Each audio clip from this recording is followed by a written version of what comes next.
বাচ্চাদের রিপোর্ট দিই তখন কিন্তু আমরা ওরকম করে দেবেন না। আপনারা স্টান্টিং বয়স অনুযায়ী উচ্চতা যদি কম থাকে তাহলে সেটা স্টান্টিং বলা হয়, নর্মাল, মডারেটলি স্টান্টেড এবং সিভিয়ারলি স্টান্টেড।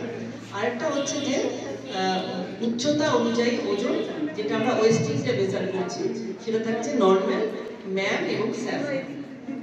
আমরা পশুটাকে যে লাল যে এটা দেখতে পাই সার্কেলটা, এখানে সবুজ, হলুদ, লাল অনেকগুলো রং দেওয়া আছে।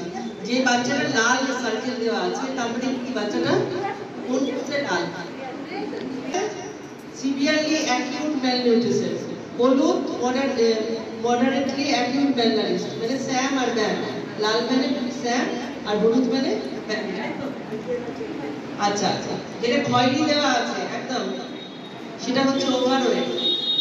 আচ্ছা, নীল যেটা দেওয়া আছে সেটা হচ্ছে ওবেস, আর একটা হচ্ছে গ্রিন যেটা আছে সেটা হচ্ছে নর্মাল। এটা আমাদের এখানে দেওয়া আছে কি হিসাবে? সবুজ হিসাবে, তিনটে হিসাবেই তো নর্মাল। ওয়েস্টিংও নর্মাল আছে, স্টান্টিংও নর্মাল আছে, আন্ডারওয়েটও নর্মাল আছে। এটা কোন নর্মালটা? সবুজ সার্কেল আছে কাছে বাচ্চাটা সে কোন হিসাবে? স্টেট হচ্ছে নর্মাল, স্টান্টেড হচ্ছে মডারেটলি স্টান্টেড, আর আন্ডারওয়েট হচ্ছে মডারেটলি আন্ডারওয়েট। তাহলে সবুজটা কি জন্য কোন হিসাবে নর্মাল? ওয়েস্টেড। তাহলে ওয়েস্টেড হিসেবে এখানে সার্কেলের যে কালারটা আছে সেটা কিন্তু প্রথমটা হিসেবে। এখানে এই যে সবুজ দাগটা, সবুজ সার্কেলটা রয়েছে, মানে সে কিন্তু বয়স অনুযায়ী ওজন হিসাবে নর্মাল নয়।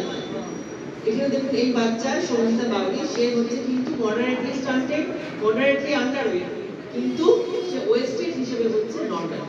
সেই জন্যই তার গ্রিন সার্কেলটা দেওয়া আছে। হলুদ থাকলে সেই বাচ্চাটা ম্যাম, আর সবুজ থাকলে সেই বাচ্চাটা নট ওয়েস্টেড।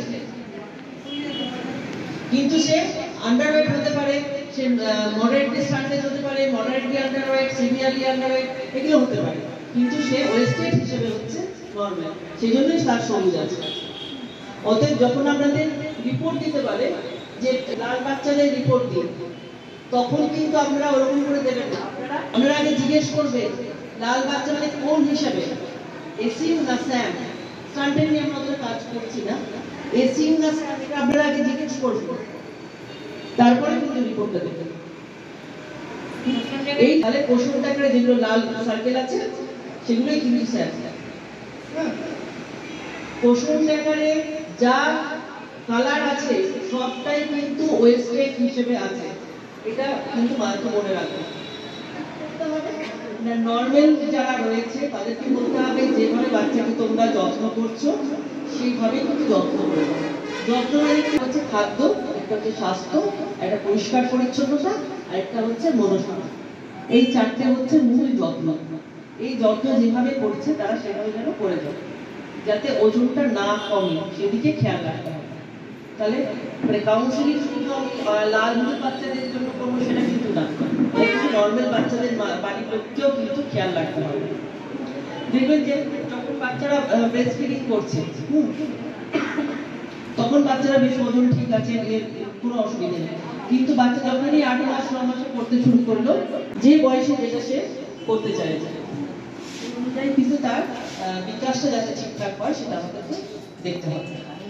তো এটা কি আমরা একটা রেগুলার প্রোগ্রাম করি না? এটা ইসিসিডি প্রতি সোমবার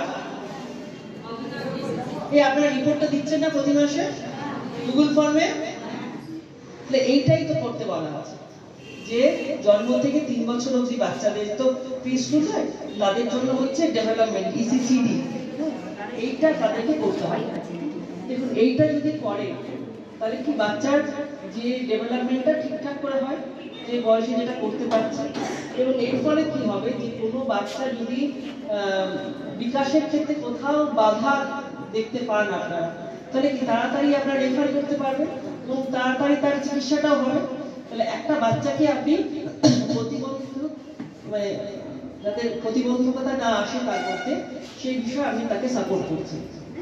কোনো বাচ্চা হাঁটতে অসুবিধা হচ্ছে বা কোনো বাচ্চা কথা বলতে পারছে না, তাই যদি যত তাড়াতাড়ি তার চিকিৎসাটা হবে, এবং অটিজমেরও আপনারা দেখছেন যে চিকিৎসা যদি ঠিক সময় মতো শুরু করা যায় তখনই কিন্তু বাচ্চাকে তাড়াতাড়ি সেরে যাবে। যত বাচ্চা ছোট থাকবে তত কিন্তু এই ডেভেলপমেন্টের কাজটা করতে সুবিধা হয়।